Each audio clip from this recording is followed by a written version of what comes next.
responsable de los daños, reitero, que ha ocasionado esta mala calidad de combustible.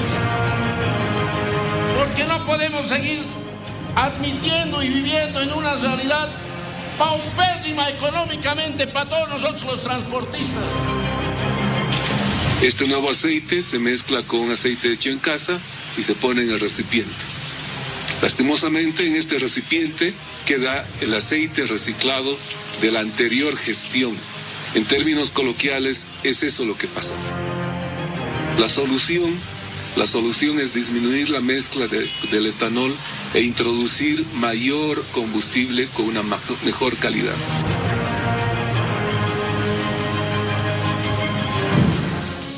Esta mañana hubo una importante reunión entre el gobierno y el transporte, evidentemente para ver este tema de las denuncias por la mala calidad del combustible, y el gobierno ha admitido varias fallas en la mezcla de la gasolina que se ha distribuido en los últimos días, pero los choferes también han señalado de que sus vehículos tienen daños severos en válvulas, en inyectores, en los motores. Lo cierto es que vamos a escuchar a continuación lo que dijo el ministro Mauricio Medinaceli con relación a esta temática. Imagine que bajo la administración de una casa, el ama de casa o la persona que está administrando esto utiliza el aceite una y otra vez para cocinar. Entonces la comida sale mal, pero no le quedaba otra que hacer esto. Entonces la casa decide cambiar de administrador, y el nuevo administrador lo que hace es ya no reutilizar el aceite, sino comprar un nuevo aceite y utilizar ese nuevo aceite para cocinar. Este nuevo aceite se mezcla con un aceite hecho en casa y se pone en el recipiente. Lastimosamente, en este recipiente queda la historia, queda el aceite reciclado de la anterior gestión, de la anterior administración de la casa. En términos coloquiales, es eso lo que pasó. El aceite nuevo, que en este caso es la gasolina nueva que se compraba, cumple todas las características y las especificaciones de calidad, que al mezclarse con el etanol, que también cumplía las especificaciones de calidad, bueno, no generaba un problema en la especificación de calidad. Es eso lo que pasó de alguna forma. YPFB hizo un trabajo durante 2 semanas de pesquisa, de investigación acerca de la calidad de este combustible, y luego de llevar este combustible a un laboratorio de alta calidad, de alta sofisticación que existe en YPF de refinación, es que se identifica este problema. La solución es disminuir la mezcla del etanol e introducir mayor combustible con una mejor calidad. Bueno, eso fue parte de las declaraciones que realizaron las autoridades. Usted lo ha visto al ministro Medinaceli, acompañado también de las autoridades de YPFB y la ANH. Luciana, lo cierto es que evidentemente hay que también escuchar qué dijeron los transportistas, ¿no es cierto? Sí, solicitando de todas maneras que haya responsables y que evidentemente además puedan generarse resarcimientos. Le quiero dar la bienvenida a don Santos Escalante, el secretario ejecutivo de la Federación de Choferes Chuquiago Marca. Queremos escuchar su postura, don Santos. Buenas noches. Buenas noches, Luciana, tanto también, señora Miriam. Bueno, para mí es un placer estar acá. Prácticamente este problema no lo estamos atravesando ahora. Este problema ya lo hemos atravesado ya con el gobierno de Arce, ¿no? Y nosotros en el mes de septiembre habíamos hecho ya la denuncia de todos estos problemas. Ahora, perdón que le corte, ¿qué opina de lo que han manifestado las autoridades de gobierno? Que este es un problema que se viene arrastrando y que no es por la calidad actual de la gasolina. Bueno, yo pienso que ya deberían prever, ¿no? Lo escuchaba poner un ejemplo al ministro de Hidrocarburos, decir que si un dueño de casa entra y tiene que utilizar el sartén y cambiarle el aceite, ¿qué acaso no es mejor cambiar el sartén a echarle más aceite? Porque una vez, toda persona, ustedes son mujeres que cocinan, si le ponen a un sartén usado que ha sido reciclado, una vez más usado, por más que le pongas aceite nuevo, ese aceite va a seguir saliendo negro. Don Santos, pero usted ha podido entender hoy día, o por lo menos aceptar la explicación que le han dado. Dice, sistema heredado, dice, ¿dónde estaría la falla? ¿Dónde estaría la contaminación? Al guardar acá en los tanques, ¿dónde? Miren, en este momento, nosotros, yo en lo personal, te voy a hablar como Santos. En este momento no estoy de acuerdo con esa posición. Si en este momento nosotros anteriormente recibíamos una gasolina subvencionada y en este momento recibimos una gasolina que ya no tiene subvención, yo pienso que ya no debería haber la necesidad de hacer ese blending, ya que ellos hacen con la mezcla de etanol. Entonces lo escuchaba decir, incluso la mezcla de etanol que ahora tenemos que hacer debería ser mínima. No deberíamos hacer la misma mezcla que en este momento, porque lo he escuchado también en algunas de las locuciones. En este momento ellos estaban utilizando, y lo dijo claro el ministro de Gobierno, que estaban utilizando el 18%, que actualmente nosotros deberíamos llegar al 11.2% en la mezcla de etanol. ¿Pero cree que con la mezcla de etanol está el problema? Estamos seguros de toda esta situación y hay también ahí el grado de responsabilidad. No le echamos la culpa al gobierno, pero pienso que también ellos deberían haber previsto toda esta situación en yacimientos. Y ahí también tenemos que buscar responsabilidad, porque pienso, si ellos han cambiado el personal, bueno, creo que han colocado personal profesional que esté al mando de todo esto. Y bueno, al margen de esto, también mencionar que Industria Sacroalcoholera ha ratificado que la calidad del etanol descarta estos daños, es decir, que la calidad es buena. Lo mismo dijo Asosur. ¿Qué le dirían a las autoridades, don Santos? Bueno, prácticamente que tomen las decisiones que ellos hagan. El error que ha cometido es asumir una responsabilidad. Al decir ellos, nosotros reconocemos, pero también veo una contradicción, porque no solamente han sido las declaraciones del día de hoy, sino las declaraciones que también han vertido ellos cuando dicen se ha cometido un error. Cuando tú compras o tienes una empresa y tú vendes un producto, si asumes, si vendes un producto que está de mala calidad, prácticamente vas a tener los reclamos necesarios y tienes que asumir con el cliente los resarcimientos que se tengan que hacer. Prácticamente en el transporte nosotros hemos perdido ya muchas bajas dentro de esto. No podemos repetir el mismo problema que se ha dado con el gobierno de Arce. Entonces lo que ahora la gente debe hacer, pide un resarcimiento. Y no quisiera que esto se transgiverse y digan ahí, como en algún medio me lo dijeron, que nosotros estamos pidiendo plata. No es el hecho de pedir plata, sino estamos buscando que alguien se haga responsable de ese resarcimiento, porque no se está hablando de 1.000 o 2.000 bolivianos, estamos hablando de 13.000, 14.000, e incluso algunos compañeros han tenido que comprar incluso hasta nuevos motores. Yo le pregunto, usted como parte de la Federación de Choferes Chuquiago Marca, ¿cada cuánto hace mantenimiento de su vehículo? Nosotros hacemos, por lo general tenemos una rutina. A los vehículos tenemos que hacerles el mantenimiento. En el tema de aceite, te voy a poner que es lo primordial, cada 20 días es el cambio que nosotros tenemos. Sí o sí se hace el cambio de aceite. ¿Y el motor? ¿Cada cuánto lo revisan? El motor se cambia cada 5 años, se entra en reparación. Pero es mucho ahí tiempo, tenemos, ¿no?, el desgaste, ¿no? Y ahí también cuando tenemos ya la mala calidad de gasolina, porque es una combustión de por dentro, también la mala calidad de aceite tendríamos que ver, ¿no? Por eso es que muchos de los compañeros colocan aceites de calidad a sus vehículos, entonces por el mantenimiento que se pueda dar. Entonces siempre vamos a tratar de velar esta situación. Pero cuando entra la gasolina y hace la combustión dentro, por más que el aceite sea de buena calidad, prácticamente nosotros ya tropezamos con ese problema. Permítame, don Santos, por favor, que está con nosotros Juan Bonilla, él es presidente del Colegio de Ingenieros Mecánicos de nuestro país, que lo hemos convocado de manera virtual para que nos pueda dar el punto de vista técnico y cómo es que se afectan los motores o los vehículos con esta supuesta mala calidad del combustible. Don Juan, qué gusto saludarlo, buenas noches. Buenas noches, muchas gracias por la invitación.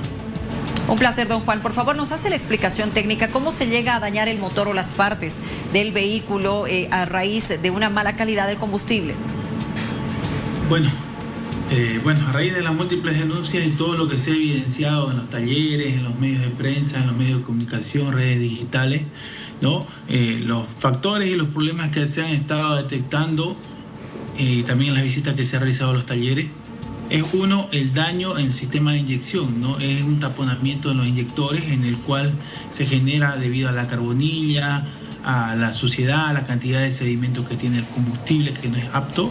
Después otro es el tema de los daños o el estancamiento, daño de las válvulas de admisión y escape también, que forman parte del funcionamiento del vehículo. También otro daño es la bomba de combustible por la cantidad de sedimentos que tiene también, ¿no? ¿Cómo lo podemos detectar este tipo de daños? El vehículo comienza a perder fuerza, comienza a cascabelear, a veces no quiere encender, se apaga y comienza a vibrar bastante. Entonces, esos son unos síntomas también que uno puede determinar y también son ocasionados por la mala calidad del combustible, ¿no? Yo quiero preguntarle lo siguiente, ingeniero. El hecho es que ¿de dónde sale esta carbonilla? Porque hemos visto un informe de la ANH, si no estoy mal, donde habla de que sí se habría visto manganeso y goma. Es decir, ¿de dónde manganeso y goma? Ahora, yo quiero saber esto de la carbonilla. No solamente afecta a los vehículos en nuestro país. Estoy viendo que en otros países, como en el Asia, por ejemplo, también tienen este tipo de problemas. A ver, el tema de la carbonilla es un sedimento que se va acumulando y se realiza y se genera en realidad por la contaminación que tiene el combustible ya, y a raíz también que está generando una mala combustión. Realizar una mala combustión significa que no está haciendo una buena detonación, entonces no está funcionando bien el sistema de funcionamiento del vehículo, entonces por eso se está generando eso. Ahora hay otros componentes y otros aditivos también importantes que hay que considerar en el componente del combustible. Entonces eso es importante y por eso nosotros también solicitamos en su momento, bueno, de ayer hemos hecho las solicitudes formales de la ficha técnica certificada de calidad, análisis de composición química del combustible que están importando. Eso es importante para saber el porcentaje y la cantidad de aditivos que tiene el combustible que están trayendo, y en base a eso se puede determinar y hacer una comparación con un ente privado, por ejemplo, que está importando una gasolina de mejor calidad, y así también garantizamos y verificamos en el caso de la gasolina el número de octanos, si está cumpliendo el 86 octanos, que es lo que dicen, y el tema del diésel verificamos el tema del número de cetano y el porcentaje de azufre también, que es permitido y si cumple los estándares internacionales. Ahora, don Juan, ¿podría darnos un presupuesto estimado de cuánto costaría el arreglo de un motorizado que sufre estos daños a raíz del combustible? Todo depende del tipo de vehículo, del tipo de fabricante, la línea que maneja, la antigüedad. Los minibuses, tal vez, que tienen algún modelo estándar. Si estamos hablando de un minibús, por ejemplo, un minibús chino, que estábamos hablando, entonces estamos hablando de unos $500, $700, de acuerdo, hablando de un daño medio leve, ¿no? Si estamos hablando de un daño mayor, estamos hablando de un repuesto mayor a $1000, ¿no? Porque si estamos hablando de un daño inyectores, estamos hablando de que se deben cambiar los 4. Si estamos hablando de la bomba de combustible, se debe cambiar completamente una nueva bomba porque no se puede reparar. Y estamos hablando de las válvulas, prácticamente hay que destapar el motor y hacer una reparación completa, ¿no? Entonces ya va aumentando el costo de acuerdo al daño gradual que tiene. A ver, ingeniero, la mezcla de esta gasolina con etanol puede provocar algún problema. Hoy hemos escuchado que la Comisión Nacional de Productores Cañeros de Bolivia ha rechazado cualquier declaración que diga que así, que provocaría sedimento. Ha dicho no provoca sedimento, ni turbidez, ni daños mecánicos, ni nada. Yo quiero escuchar su posición con relación a esto. ¿El etanol estaría provocando algún problema? A ver, cuando estamos hablando del porcentaje o la cantidad de sedimento, el etanol no genera la cantidad de sedimento que dicen, ¿no? Ah, no, entonces. Evidentemente, el porcentaje permitido y los vehículos que tenemos en el parque automotor no están diseñados para trabajar con un porcentaje mayor al 12%, ¿no? El daño que puede ocasionar puede ser gradual y depende del tipo de vehículo, ¿no? Pero no podemos garantizar si efectivamente es el etanol, porque el etanol es un aditivo especial volátil, entonces su mezcla tiene que ser homogénea, tiene que ser adecuada y debe controlarse y certificar. Pero ¿cómo lo vamos a certificar si el porcentaje es el correcto? El único ente que lo puede verificar es la ANH, y actualmente en Bolivia no existe un laboratorio certificado que nos pueda garantizar que tiene una composición ya sea del 12%, el tema del octanaje también, si cumple o no cumple con 86, que es lo que están diciendo para especial, y 91 para premio. Entonces hay que revisar los estudios, los análisis que tengan, los certificados de calidad y hacer la comparación. Entonces no podemos determinar si efectivamente es el etanol el que está dañando, porque tampoco sabemos el porcentaje real del combustible, cómo está siendo distribuido, o si se está realizando una mezcla homogénea al momento de hacer el descargueo de combustible en las estaciones de servicio. Bueno, don Juan, gracias por darnos ese detalle. La última consulta para usted, don Santos Escalante. ¿En qué se ha quedado como parte de las conclusiones en esta reunión con el gobierno, autoridades de hidrocarburos, y si los choferes están conformes con aquello? Bueno, hoy prácticamente no se ha llegado a nada. Prácticamente ellos han rechazado el grado de responsabilidad. Hay molestia en el sector está exigiendo en este momento el resarcimiento. No al 100%, pero de alguna manera se está buscando algún tipo de resarcimiento. No podemos otra vez nosotros apalear con otro error. No será en el gobierno de Arce, pero una vez más estamos tropezando de nuevo. Bueno, habrá que esperar también qué otras investigaciones hacen, Luisito, porque Asosur también ha hablado al respecto, señalando de que ellos mantienen limpios sus tanques. Es decir, ¿dónde está la contaminación? Eso es todavía lo que estamos esperando conocer. Aguardaremos detalles. Gracias, don Santos. Gracias de igual manera a Juan Bonilla por habernos acompañado. Gracias, que le vaya muy bien. Muy bien, 22:45. De manera exclusiva, una entrevista muy interesante con varias respuestas en torno a la política internacional que se va a aplicar en nuestro país. Reuniones bilaterales, iniciativas y además presencia en diferentes foros económicos e internacionales. Política exterior en Bolivia. Miriam Caros con el canciller. A continuación. Estamos hoy en la Cancillería, en instalaciones del Salón de los Embajadores, donde nos recibe muy amablemente el canciller Fernando Hugo Aramayo Carrasco, he dicho correctamente su nombre completo, quien hoy en un cara a cara vamos a tratar de hablar acerca de lo que usted está haciendo, señor canciller. Le agradezco mucho por habernos recibido, además darnos la oportunidad de poder conversar con usted sobre lo que está haciendo. Y para empezar, de entrada, ¿cómo encontró la Cancillería? Bueno, en principio un gran saludo, querida Miriam, a ti y a tu equipo. Es muy grato recibirlos aquí en Cancillería, espero que no sea la primera vez. El momento en el que asumo Cancillería, realmente, naturalmente, como cualquier ministro, me imagino, tenía alguna expectativa, ¿no? Pero la situación ha sido muy compleja. Yo sé que es abrumador y hasta aburrido estar otra vez reiterando toda la situación en la que hemos recibido esta institucionalidad, pero creo que es importante que la ciudadanía lo conozca. Hemos recibido una Cancillería con deudas. Una Cancillería que no puede representar al país en diferentes espacios multilaterales, en conferencias, en algunos lugares donde discutimos a nivel global con otros países, contenidos de los minilateralismos, etcétera, porque debíamos. Porque no se pagaron. ¿Qué se debía? Se debían las cuotas de membresía a las Naciones Unidas, a las agencias de las Naciones Unidas, a la Comunidad Andina de Naciones, a prácticamente todos los esquemas de integración. Vergonzoso, complejo, que te digan, usted es invitado, pero no va a tener ni voz ni voto, aunque debería tener la membresía completa, pero debe las cuentas. O que te digan, tal vez podríamos hablar de un plan de pagos. ¿Tú te imaginas cómo compromete eso la dignidad de un país, de un Estado? Ya no es un tema del canciller o del gobierno, del presidente Paz. Es vergonzoso que se esté proyectando esa imagen al mundo. ¿Cuánto tiempo se debía? Porque por lo que usted me está diciendo no ha sido un mes nada más. No, variado. Son cerca de 39 millones de dólares en deudas. Estamos hablando de un monto importante, no de un año, no de 2 años, sino de muchos años, no muchos, 8 años, de 10 años, etcétera. El otro elemento era deuda de salarios a la Cancillería. ¿A los embajadores? Al servicio exterior, 1.5 millones de dólares en deudas, ¿no? Salarios al personal, deudas con proveedores, vehículos en pésimo estado. Tanto así que el primer gabinete, después de la posesión, el vehículo se nos plantó en Obrajes. Tuvimos que bajar con el... Bueno, esto me da pena comentarlo, pero bueno, en malas condiciones. La verdad que en malas condiciones.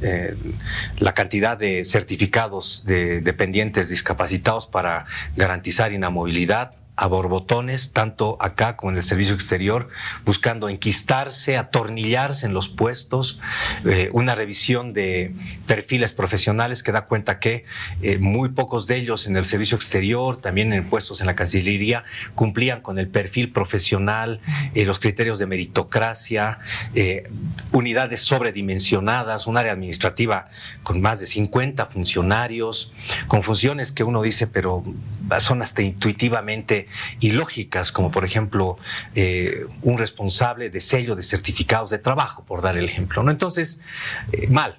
O sea, si me preguntas cómo ha recibido la Cancillería, en un proceso de desinstitucionalización muy fuerte. Y hemos asumido, pero el desafío, atendiendo las instrucciones, los compromisos, los mandatos del presidente hagan que funcione, trabajen en darle dinamicidad, obviamente con todos los procesos de auditoría, de análisis, que permitan también que se rindan cuentas. Quienes tienen que rendir cuentas tienen que hacerlo. ¿Todavía está en ese proceso de hacer auditoría? Por supuesto. Hablemos ya de que estamos 3 meses en este trabajo. ¿Cómo están las cosas? Bueno, mire, creo que los resultados hablan por sí mismos. Hemos logrado redinamizar nuestra presencia en foros internacionales, globales. Hemos tenido presencias de altísimo calibre que no se tenían en el país durante más de una década y media, sino 2 incluso, ¿no? Hemos sido recibidos en varios foros a pesar de las deudas, con voz, con voto. Hemos logrado también instalar un conjunto de contenidos que han traducido en materialidad, contenidos, por ejemplo, para el proceso de estabilización económica, para redinamizar el sector económico productivo, para restablecer relaciones con una globalidad de vecindario, es decir, con nuestros vecinos acá, los 5 países. Nos han invitado y nos han recibido con los brazos abiertos en Mercosur. Estamos otra vez activos en la comunidad andina, estamos reactivando Urupabol, hemos participado en Davos con invitación, nunca se nos había invitado antes, ¿no? Y no es que hemos estado ahí muñequeando, como decimos coloquialmente, para ver que nos den la invitación para aparecer en la foto. No, se nos ha invitado y hoy día nos ha llegado la invitación para el 2027 ya, anticipando la invitación para el presidente Rodrigo Paz. ¿Para qué foro?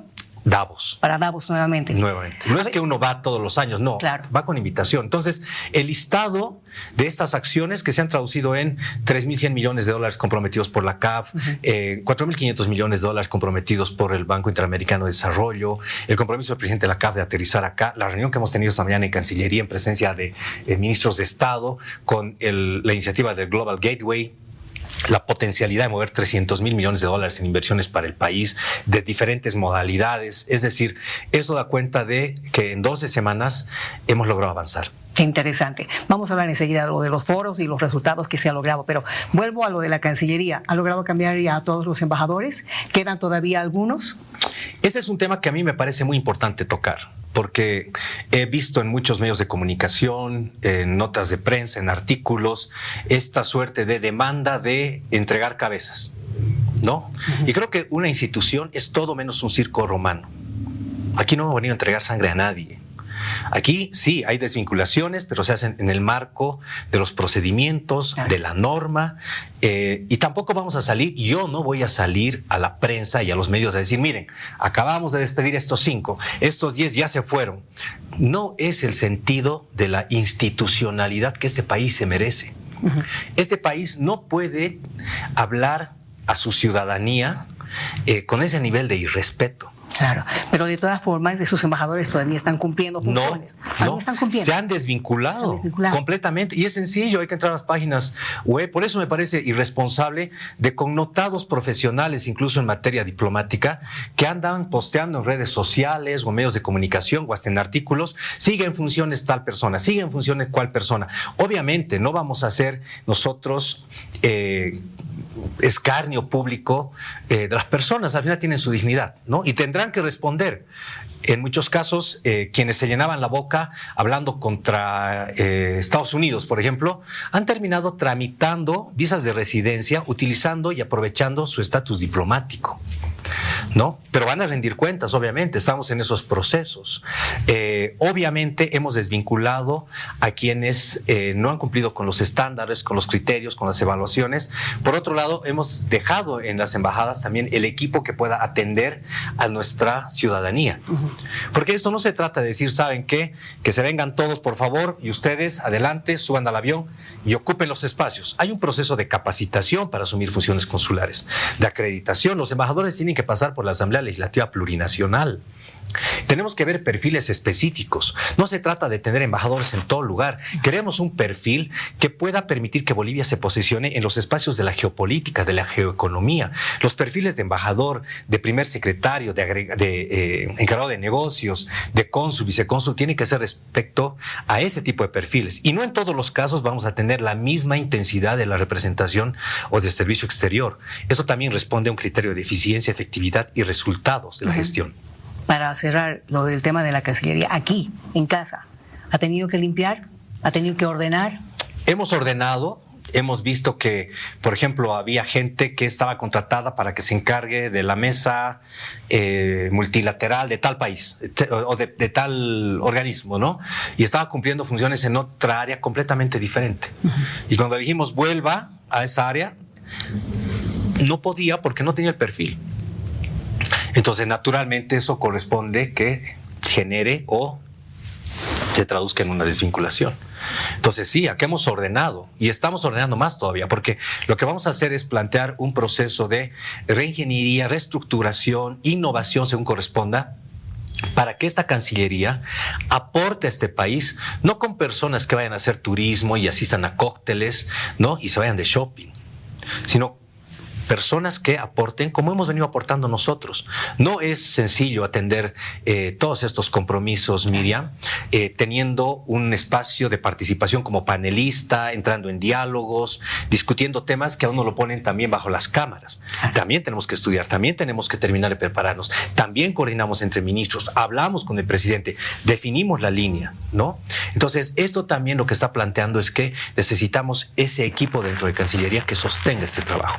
Y eso ha definido qué perfiles, qué tipo de arquitectura institucional necesitamos en una Cancillería que tenga aportes a la dinamización del comercio exterior en alianza con el sector privado, que pueda atraer inversiones externas, que pueda coordinar con diferentes países, atender temáticas que son muy relevantes, desde seguridad, comercio, navegabilidad, inserción en multilateralismos, renovación de multilateralismos, recuperar, reconstruir, construir multilateralismos, afianzar relaciones bilaterales, tener una lectura de la globalidad. Me reunía con el ex primer ministro Tony Blair y la primera interacción que tuve fue responder a una pregunta que él me hacía. Me decía, ¿y la lectura del orden global y la geopolítica, cómo le están viendo? Y Bolivia, ¿cómo se inserta en ese espacio? ¿Qué recursos, qué vocaciones? No es decir, es que Bolivia y la Bolivia la romántica y es que el corazón de Latinoamérica y vengan a Bolivia. No, ya es entrar en materia con espesor, ¿no? Claro. Ahora, usted habla de pensar en la geoeconomía y la diplomacia digital. Explíqueme un poco más esto. Son tiempos de reacomodo. Es realmente un tiempo en el que es muy difícil todavía generar pronósticos sobre cuál va a ser el desenlace de este reacomodo. Primero porque, como lo ha planteado el primer ministro Kearney de Canadá en Davos, la lectura que se tiene es de una ruptura del orden y de los convencimientos. Estas reglas, estas normas que permitían tener cierta certidumbre en el relacionamiento entre estados, en el funcionamiento de los multilateralismos, él lo ha graficado de manera muy clara. Ha habido mucha crítica, por ejemplo, a la efectividad en situaciones tan desafiantes como la guerra entre Rusia y Ucrania, el tema de Venezuela, el tema en Colombia y muchos otros espacios en el que se ha interpelado la efectividad, la actualidad de los mecanismos que tenemos en la actualidad. Pero también hay un elemento que es fundamental y es que hay nuevos jugadores en el escenario de la geopolítica global. Ya no son solamente los estados, ya no son los multilateralismos post Segunda Guerra Mundial. Estamos hablando, por ejemplo, de las empresas tecnológicas. ¿A qué intereses responden? ¿A intereses de los estados? Tienen una agenda de desarrollo y ellos son los que, en muchos casos, definen el sentido y el contenido de la opinión pública, ¿no? Construyen y destruyen realidades. Si antes con la imprenta la palabra había sido modificada de una manera sustantiva con su impronta y le cambió la vida a la política, a la representación, a la voz ciudadana, imagínense en tiempos de innovaciones tecnológicas. Hemos pasado muy rápido de inteligencia artificial, que dejó atrás el Large Language Model, el MLL famoso, pasó a la inteligencia artificial generativa, ahora inteligencia artificial general, inteligencia general artificial. Es decir, estamos en un escenario en el que esta geopolítica ya no está redefinida solamente por el desenlace de la disputa comercial, sino el elemento tecnológico. La globalidad, por otro lado, ha decidido apostar por la transición energética. ¿Dónde estamos nosotros ahí? Estamos en un sitial privilegiado. ¿Por qué? Porque tenemos 31 de los 36 minerales que se han listado como fundamentales, como tierras raras, minerales críticos, más allá del litio. Eso le da un valor enorme a este país, pero que tenemos que saber aprovechar de forma inteligente. Usted siempre menciona eso, aprovechar en forma inteligente, que hay que ser inteligente. Primero, ¿a quiénes se está refiriendo? Me estoy refiriendo en general, porque imagínese usted, Miriam, que hoy día venga un país y nos diga, perfecto, te transfiero toda la tecnología, dame 3,000 ingenieros para que trabajen en todas estas materias. Sin desmerecer a nuestros ingenieros que tienen una capacidad brutal, pero tenemos esos especialistas en esa cuantía, a ese nivel, que vamos a industrializar, que vamos a poner las plantas para generar baterías de litio. La que se montó no permite generar baterías con 10 años de garantía. Y tenemos recursos naturales, pero no tenemos... La industrialización es un discurso que tenemos desde cuando, yo desde que me acuerdo, ¿no? Y tengo más de 50 años. Entonces, este es un tema que tiene que ser trabajado de forma inteligente. Aquí en Brasil, aquí en Chile tenemos plantas que pueden procesar mejor nuestros minerales. ¿Por qué no generar alianzas? Porque siempre tenemos que pensar en cuánto van a sacar de mi territorio y cuánta regalía me viene. Pero yo quiero decidir para ver cómo genero prebenda, cómo genero instancias corruptas para poder hacerme de los recursos. No. Pero ¿cómo cambiar ese pensamiento? Es que ese es el rol también no solamente del Ejecutivo. Ahí tiene que convocarse la acción del sector privado, del Poder Legislativo, de la ciudadanía en general. La ciudadanía tiene que elevar sus estándares de calidad del tipo de liderazgos sociales, políticos, institucionales que demanda. Porque esa es una tarea de todos. Por mucho esfuerzo que genere el Ejecutivo, y el presidente lo dijo en la semana pasada en ocasión de su visita a Potosí cuando le pedían un aeropuerto, y el presidente fue muy claro al decir, es perfecto, les construye el aeropuerto, pero si bloquean, si marchan, ¿quién va a querer venir a hacer aquí turismo? Es lo mismo con la inversión. ¿Quién va a querer venir aquí a hacer inversión si no hay una garantía de la vigencia del Estado de Derecho? Si no tiene garantía de si sus inversiones se van a respetar, si cualquiera puede ir a tomar una mina y no entregarla y se acabó, si no importa la vigencia de la concesión. Si no sabes el Estado ha hablado de reglas claras. Reglas claras, pero reglas claras para quiénes. Es que también hay que ver quiénes van a participar y no. Por supuesto. Es que las reglas claras tienen que ser para todos. Estos amiguismos ya no cuentan, no tienen que contar. Es decir, las reglas claras tienen que ser para todos. El que venga a invertir en Bolivia tiene que tener claro que tiene que respetar normativa ambiental, que no hay puerta trasera, que tiene que respetar mecanismos como la consulta previa, libre e informada a los pueblos indígenas, que no hay aquí estar capturando dirigentes para que le den las licencias de forma prebendal, que tiene que respetar también el hecho de la necesidad de transferir conocimiento, tecnología, dejar algo a este país. ¿Cuántos recursos hemos sacado a este país? Vaya a esos territorios, ¿cómo han quedado?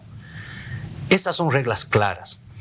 No le vamos a dar la espalda a buenos acuerdos comerciales, pero que sean acuerdos comerciales justos, de largo plazo, que dejen de definir relaciones transaccionales, generemos relaciones de alianza, de mediano y largo plazo. Tal vez en 5 años se va a sembrar en algunos casos aspectos que otros gobiernos vendrán a cosechar, pero hay que empezar a sembrar. Ya no podemos pensar en esos cortoplacismos. A 5 años, ¿qué logro para luego ir a la reelección? Y luego, ¿cómo logro hacerme de una economía que me permita dejar de trabajar?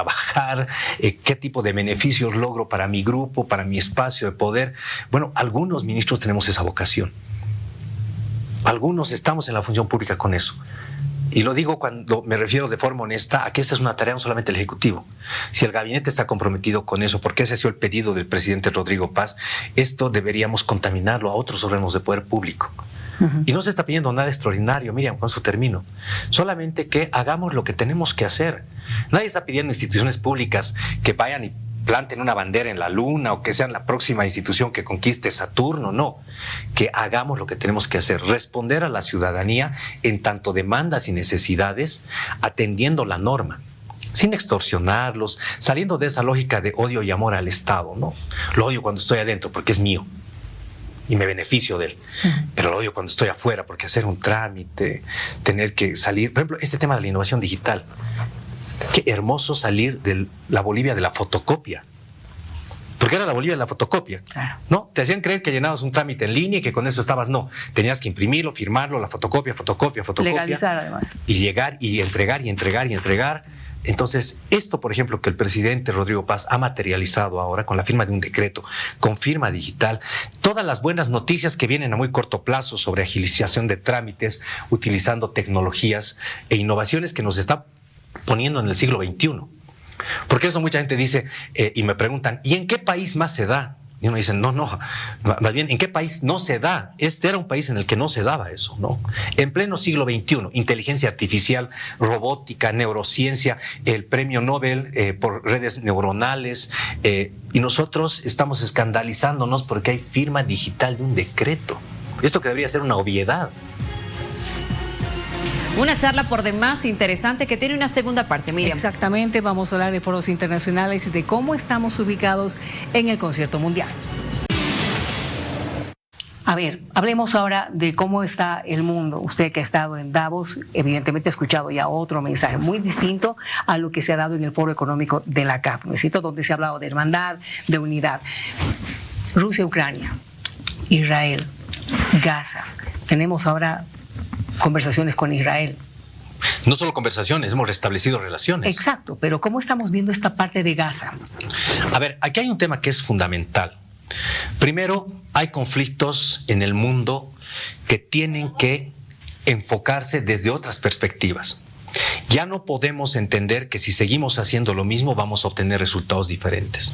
Entonces, el mundo está desafiado a entender que necesita otras formas de resolver sus conflictos. ¿Y cómo? Y tienen que redefinirse, recuperarse, replantearse principios y valores. La crisis que vivimos en Bolivia, en un sentido más profundo, es de valores y principios. Uh-huh. Hemos diluido rápidamente la línea entre lo que es correcto e incorrecto. Y hemos entrado a afirmaciones hasta vergonzosas como ¿y qué tal esta autoridad para que sea reelecta o que sea electa? Hizo buenas cosas, roba pero hace. ¿Cómo es posible que tengamos ese tipo de flexibilidad moral, ¿no? Y no quiero ser con esto un moralista ni ser realmente un predicador de sueños e ilusiones, pero en estos temas en particular tenemos que redefinir cómo se va a actuar para resolver temas que ya no son un conflicto que se resuelva, tiene que transformarse el conflicto. ¿Cuál es la diferencia? La diferencia de resolver un conflicto y transformarlo radica en el hecho en que la transformación interpela las relaciones. Los contenidos, son los actores quienes son llamados a redefinir los mecanismos para poder resolver esa desavenencia. Resolver un conflicto es eliminamos el sentido del conflicto y se acabó, y las relaciones que queden como quedan. Y obviamente por eso resurge el conflicto. Estos altos al fuego, ceses al fuego, una paz temporal, lo que nos han demostrado es que luego rebrota con mucha más virulencia y con estándares mucho más tolerables de ejercicio de la violencia. Obviamente no debería aceptarse en ninguna parte del mundo el ataque armado a población civil. ¿Cuántos consulados tenemos? Justo hablando a propósito de Gaza, no teníamos consulado, no tenemos consulado allá. Claro, lo que pasa es que lo que nosotros hemos estado definiendo en cuanto a nuestra presencia consular, como por ejemplo en el caso de Gaza, Israel, Japón, etcétera, etcétera, es ahora en esta situación actual un mix de las funciones. Precisamente por el alejamiento de parte del servicio exterior, hemos empezado a generar concurrencias. ¿Cómo? Es decir, el consulado de tal ciudad atiende a tal otra ciudad para poder atender a nuestros connacionales. Este es un tema que estamos trabajando rápidamente porque estamos rediseñando esto. Pero me quiero terminar de referir a este tema porque ha sido muy conversado en las redes sociales. Porque Bolivia retoma conversaciones y ha sido una cosa interesante porque firmamos con Egipto un acuerdo comercial muy importante para activar el sector de los cárnicos. Restablecemos relaciones con Israel, pero antes veníamos de haber restablecido relaciones con Estados Unidos. Tenemos una comunicación con la canciller palestina, ¿sí? Tenemos una reunión con el bloque Europa y la gente dice, pero esto es entonces inconsistente, ¿no? Es que nos hemos acostumbrado, Miriam, a tener unas posturas sobreideologizadas, discursivas, sin contenido. ¿Por qué no vamos a dialogar con los pueblos? Hay afinidades a diferentes tonalidades. Con un país con el que compartimos valores, principios, claro que nuestra relación va a ser mucho más intensa, pero con un país con el que tal vez no tenemos esas coincidencias, pero tenemos connacionales ahí sí tenemos que tener un consulado. En otro lado tendremos el embajador, etcétera, etcétera. En un país con el que queremos tener, por ejemplo, una relación netamente comercial, tendremos un encargado de negocios. Y un embajador de X país será un embajador concurrente, como está sucediendo ahora con Israel. Israel tiene un embajador concurrente ahora hacia Bolivia, que es el embajador de Israel en Perú. Entonces, esta arquitectura lo que trato de plantear es que no es ni blanco ni negro, ¿no? ¿Cuál es el fundamento con Israel? Hay los acuerdos de Abraham. ¿Qué posición están ustedes planteando como Cancillería en su política exterior? ¿Basada en qué principios? El Acuerdo de las Naciones Unidas, el derecho público internacional consuetudinario. Esto define nuestra posición y con mucho gusto podemos argumentar a partir de por qué hemos tomado X o Z decisión, porque las estamos haciendo analizando esto de manera que quien venga tenga los argumentos y que el argumento no sea como nos ha pasado acá con Cancillería. ¿Y por qué le han cambiado el estatus de país del grupo X a país del grupo Z país? No sé, vino de despacho la instrucción. Sí. Ahora, dígame, ¿cómo va el tema de aquellas relaciones que manteníamos anteriormente en el anterior gobierno? Ahora, ¿cómo lo estamos llevando? Estoy hablando de Irán, estoy hablando de Nicaragua, Cuba. No hemos roto el diálogo con ninguna de ellas. Adelante. Lo que nos ha pasado más bien ha sido que, por ejemplo, de pronto Venezuela, antes de que asumamos el gobierno, dejó su embajada. Y nos ha generado un inconveniente, porque hay muchos venezolanos que quieren regularizar estatus, que necesitan actualizar trámites. No hay a quién acudir. Nosotros no podemos atenderlo desde Cancillería porque necesitan su embajada. Con Irán, naturalmente, con China, perdón, con Rusia, estamos manteniendo el diálogo. Ya. Pero, otra vez, a diferentes tonalidades. Porque no con todos tenemos las mismas coincidencias, basados en estos argumentos que he mencionado con anterioridad. Muy bien. Le pregunto, embajador con Estados Unidos y viceversa, ¿cuándo? Lo hemos hablado con el subsecretario Christopher Landau en mi última visita a Washington. Y él me decía, mira, nos gustaría hacerlo rápido y seguramente ustedes también, porque tenemos muchos temas que atender en Estados Unidos y Estados Unidos acá, pero al igual que a nosotros les asiste un proceso legislativo. ¿No? Entonces tenemos que ver esto, cómo se desarrolla y cómo se logra. Y siempre me pregunta, ¿pero tienen gente en la mira? Más que en la mira, tenemos perfiles que creemos que son los adecuados, pero esto es algo que tenemos que evaluar en esa perspectiva y no vamos a entrar, fue mi responsable a plantear y decir, aquí está el nombre, ahora veamos cómo responde la Asamblea. No, esto es un trabajo que se tiene que coordinar. Ya hemos tomado contacto con la Comisión de Relaciones Internacionales de la Asamblea Legislativa. Ahora hemos estado muy ocupados, ellos también han estado en el Parlamento, nosotros hemos estado atendiendo varios viajes, pero vamos a generar una mesa de trabajo para empezar a atender este tema ya. ¿Cuán beneficioso ha sido, hablemos ahora sí de los foros, cuán beneficioso ha sido estar en Davos? ¿Ha sido poder concertar citas con empresas o ha sido solamente presencia institucional? No, ha sido realmente multidimensional, diría yo, ¿no? Primero, si ustedes revisan el registro, hemos participado como panelistas en varios espacios. Yo he participado en un panel, bueno, he participado en un par de paneles, pero uno de ellos, por ejemplo, para hablar sobre los desafíos de la democracia a nivel global, ¿no? Hemos participado en paneles sobre tema minería crítica, economía. Ha estado ahí el ministro José Gabriel Espinosa. Hemos participado en reuniones bilaterales. Hemos tenido bilaterales y el mecanismo es interesante en Davos.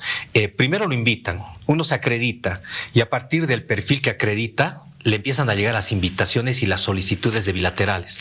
No es que uno está ahí, mira Miriam, da un espacio, me gustaría hablar, no. A uno le plantean la reunión, la temática y en base a eso tienen las bilaterales. Entonces ha sido muy gratificante que hayamos empezado a abrir la plataforma y la ministra de Relaciones Exteriores del Canadá solicita una bilateral.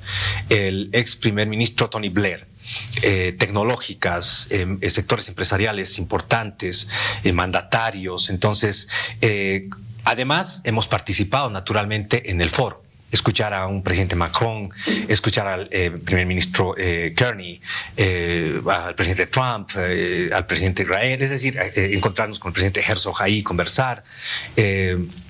No hemos ido a sentarnos en el auditorio a esperar la hora del refrigerio y a ver qué interesante había sido la nieve en Zurich y en Davos. No, hemos ido a tener una participación activa. Bueno, el presidente ha dicho que ha habido una gran diferencia con relación al foro de la CAF. Totalmente, ustedes vean los mensajes y qué bueno. Qué bueno, y es una diferencia que no es ni buena ni mala. Pero qué bueno que haya diferencia, porque luego uno piensa que Latinoamérica se mueve a la sombra de las grandes potencias. No, aquí también tenemos grandes potencias. Y entonces el foro de la CAF ha planteado un discurso de reunificación, de relanzamiento de alianzas que nos deban permitir que este siglo también sea nuestro, porque muchos analistas plantean que el siglo actual es asiático y que el próximo siglo va a ser africano, y el latinoamericano, el 23, el 24, no lo vamos a ver. Entonces ahí se ha planteado, y en eso creo que es también algo que hay que reconocerle a nuestro presidente, el discurso que ha dado, que conjuntamente el del presidente Lula ha sido reiteradamente felicitado y ha sido calificado como de los más relevantes, más trascendentales y con más contenido y sustancia de los discursos que se dieron. Ha emocionado ese discurso. Ustedes véanlo, realmente ha sido motivo de orgullo estar ahí presente, escuchar los comentarios, los aplausos, y creo que esto también nos devuelve dignidad, ¿no? Porque imagínense hacer el contraste con el otro escenario, ¿no? No podemos asistir porque debemos. Van a venir a objetar algo, pero ¿con qué argumento? Porque las participaciones en otros espacios eran objetar sin argumento, solamente por ideología, discursivamente, ¿no? En cambio, un presidente reconocido, un grupo de ministros que ha sido también reconocido, porque en la CAF también hemos tenido eventos como panelistas. Hemos participado en varios paneles, me ha tocado participar en al menos 3, hemos tenido las bilaterales, un día por primera vez dedicado exclusivamente a Bolivia, con empresarios, con productores, doña Liliana Castellanos, nuestros productores de café, empresarios sentándose con sus pares allá, nuestro viceministro de Comercio Exterior acá sentado con el grupo empresarial más importante de Panamá, bilaterales con Lula, con CAS, con el presidente Molino de Panamá, y en 2 días. Antes de hablar de Chile y Brasil, ¿qué hemos logrado con Panamá concretamente? Uno, es fundamental entender que Panamá se ha vuelto hoy en día en un mecanismo de conexión logística, tecnológica, portuaria fundamental. Entonces, que nosotros tengamos presencia allá es estratégico y sustantivo. Tenemos esa conversación. Los intereses bolivianos en la perspectiva de atraer inversores extranjeros son de interés de Panamá. Por eso hemos tenido una reunión con un grupo empresarial importante allá. Yo quiero, a través de este medio, también darle un gran abrazo al ministro de Relaciones Exteriores, Acha Martínez, que nos ha recibido con mucha calidez y que ha comprometido encabezar la visita de empresariados panameños a muy corto plazo a Bolivia. Y los vamos a esperar acá. Estamos esperando que sea el primer semestre, efectivamente, ¿no? Porque el primer semestre va a llegar Brasil, posiblemente tengamos ya una reunión con... no va a llegar Brasil, vamos a tener que ir a Brasil. Vamos a ir a Brasil. ¿Y Chile también sería el primer semestre? Estamos, sí, el primer semestre con Chile. A Brasil vamos a visitarlo en marzo, también con un grupo importante de empresarios, para tener no solamente la mesa binacional entre el presidente Paz y el presidente Lula, sino el gabinete del presidente Lula con el gabinete del presidente Paz en los temas en los que hemos ya abordado. Venimos trabajando en esto con el canciller Mauro Vieira. Precisamente hemos tenido ya 4 reuniones con el canciller, que amablemente nos ha visitado la semana pasada acá en Bolivia, y fruto de ello es que hemos logrado una bilateral tan exitosa también en Panamá, y a continuación la visita que tendremos en marzo. ¿Qué temas se van a hablar? Se habla de inversión, por ejemplo. ¿Tema gas? Mire, energía, gas, minería, corredores bioceánicos, seguridad transfronteriza, recursos hídricos transfronterizos, intereses comunes en el Amazonas, innovaciones tecnológicas, acuerdos público-privados.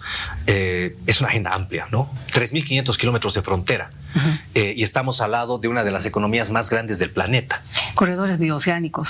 Es súper importante porque hace muchos años que venimos hablando de ello, pero está ahí. Todas las infraestructuras casi se han estado construyendo, carreteras de integración en Latinoamérica, evitando Bolivia. Han preferido construir más de 500, 700 kilómetros para conectar Brasil con Perú hacia el puerto de Chancay, evitando 70 kilómetros en Bolivia. Ahora no, vamos a lograr atravesar esos 70 kilómetros para también darle economía al norte del país, a Pando, a Beni. Estamos obviados del corredor del Capricornio. Tenemos que tener conectividad a eso. 300 kilómetros que nos permitirían conectar el norte con el sur del continente. Cuando hace el presidente la oferta de los puertos a Chile, me ha parecido triste la reacción de algunos medios o de analistas acá que decían, sí, pero es una analogía, es un imaginario. No, es cierto. Es decir, imagínense lo que es ser el país que conecte la economía brasilera con la economía chilena y viceversa.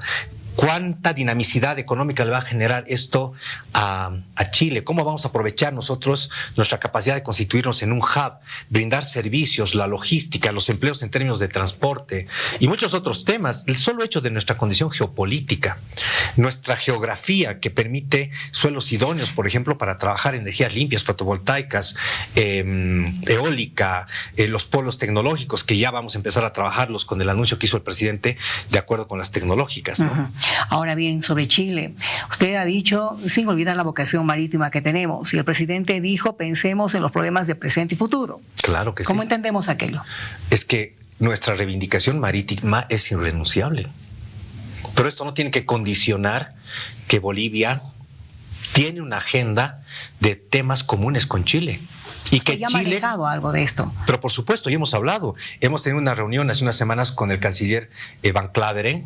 Hemos analizado de los 9 puntos que tenemos, cuáles son viables. Y los 9 son viables. Además de haber firmado ya 4 acuerdos. Uno de ellos que ha pasado desapercibido tal vez para nosotros porque no vivimos esa cotidianidad en Chile, pero el que se hayan homologado licencias de conducir no sabe el beneficio que trae para nuestros connacionales en Chile. Desde los que trabajan en Uber hasta los que trabajan en transporte, hasta los que tienen empresas allá, ¿no? Esa ha sido parte de los 4 acuerdos ya firmados allá. Y ahora tenemos 9 puntos a trabajar que ya los hemos adelantado con el presidente Kast y que van a ser parte de los contenidos a trabajar a muy corto plazo. Esto, una vez se posicione el presidente Kast y su gabinete, los meses siguientes van a provocar un diálogo binacional nuevamente, una mesa de trabajo como la que estamos operando rápidamente con Chile para trabajar todos estos contenidos: seguridad, migración, comercio, puerto, transporte, tren, energía, hidrocarburos, tecnologías, etcétera. Estamos conversando con el canciller Fernando Aramayo. ¿Cómo vamos en tema de exportaciones? ¿Cuántos productos estamos exportando actualmente? Bueno, en realidad lo que tenemos que hacer en el tema de exportación es entender que ha habido una dinamicidad formal e informal en este tema, ¿no? Yo lo he venido conversando con el ministro de Economía, porque claro, cuando uno habla de exportaciones dice, bueno, lo que está registrado o lo que realmente sale del país. Solamente el tema de oro, el tema del contrabando, que de manera, no sé cómo llamarlo, se ha llamado incluso esta exportación a la inversa, ¿no? Pero todos estos temas lo que dan cuenta es que más allá de la cuantía de los productos, los volúmenes, el gran desincentivo a las exportaciones, el no respetar reglas de juego, el haber generado incertidumbre es lo que nos ha generado déficit en balanza comercial, déficit en balanza de pagos. Esto es lo que ha condicionado que de pronto nos quedemos sin dólares también, que le ha costado tanto a la economía. ¿Sabe lo difícil que es recuperar un mercado, Miriam? Es decir, porque no somos los únicos que exportan los productos. Cuando uno es importador, tiene una gama de oferentes. Y si le falla a uno, le pone 3 cruces. Y ahí no entiende la explicación de es que nos está fallando el dólar, es que parece que hay contrabando. No, ya no te compro a los demás. Entonces, el tema de fondo es un tema sustantivo el de la cuantía, pero el tema de fondo es la arquitectura que necesitamos en el país para recuperar dinamicidad en nuestras exportaciones. Pero no solamente en cuantía, sino también con qué valor agregado estamos exportando productos, a qué mercados nos estamos insertando. Por ejemplo, el tema de los cárnicos es un tema fundamental. Imagínense ustedes, en Egipto 118 millones de habitantes. Aparte de Egipto, ¿a qué otro país estamos exportando productos cárnicos? Bueno, estamos exportando al Asia, ¿no? Y ahí queremos ampliar mucho más este mercado, pero el presidente también ha sido enfático en ello. Primero hay que garantizar el consumo interno.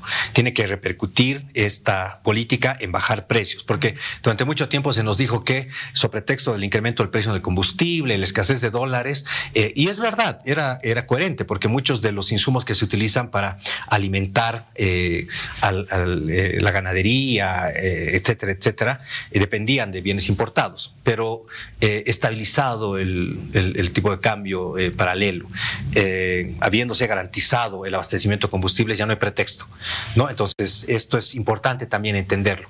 Se exporta, pero se garantiza primero el mercado interno.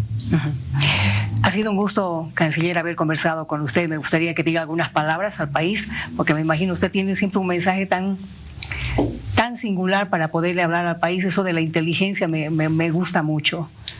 Bueno, ese es un tiempo en el que tenemos que empezar a recuperar mística y causa. La mística y la causa en este país se perdió hace mucho tiempo. Tenemos que construir una visión juntos, una visión que pueda traducirse de forma material en algo que tal vez es muy simple, que todos quieran venir a Bolivia. Hasta hace un tiempo muy corto atrás, todos querían irse de Bolivia. Las empresas querían irse de Bolivia, nuestras juventudes querían irse fuera de Bolivia para trabajar, querían irse fuera de Bolivia para estudiar. Necesitamos que la gente quiera volver a Bolivia, a invertir, a estudiar, a jubilarse. Hay que poner Bolivia de moda de nuevo. Esto de hay que llevar Bolivia al mundo y traer el mundo a Bolivia es algo que nos compromete a todos. No solamente una gestión de gobierno que va a poder lograr esta transformación. El presidente Paz siempre lo dice. Vienen tiempos mejores, pero son tiempos en los que necesitamos poner el hombro todos. No solamente órganos de poder público, la ciudadanía. Vienen elecciones otra vez a corto plazo, vienen muestras de interés de inversores, de la banca de desarrollo. Mostrémosles que vale la pena confiar en Bolivia, que Bolivia puede ser redescubierta, que Bolivia es como ese plato en la mesa que estaba tapado durante mucho tiempo y todos comíamos de lo demás y no sabíamos que lo más sabroso estaba debajo de esa servilleta y que ahora que lo descubrimos realmente puede ser algo que sea del deleite de todos, pero primero de los bolivianos. Primero Bolivia siempre. Ese es un tema que parece que se nos ha olvidado hace tiempo y eso es parte de la mística que tenemos que recuperar. Gracias, canciller. Encantado, Miriam, un placer. Habernos recibido. Hemos estado cara a cara con el canciller Fernando Aramayo hablando justamente.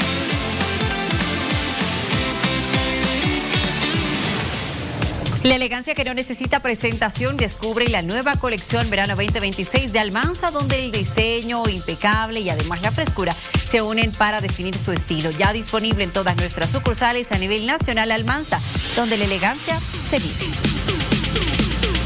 Veamos qué pasó en el Bolivia de Santa Cruz. Arrancar muchos likes para poder ser candidato y ganar una elección.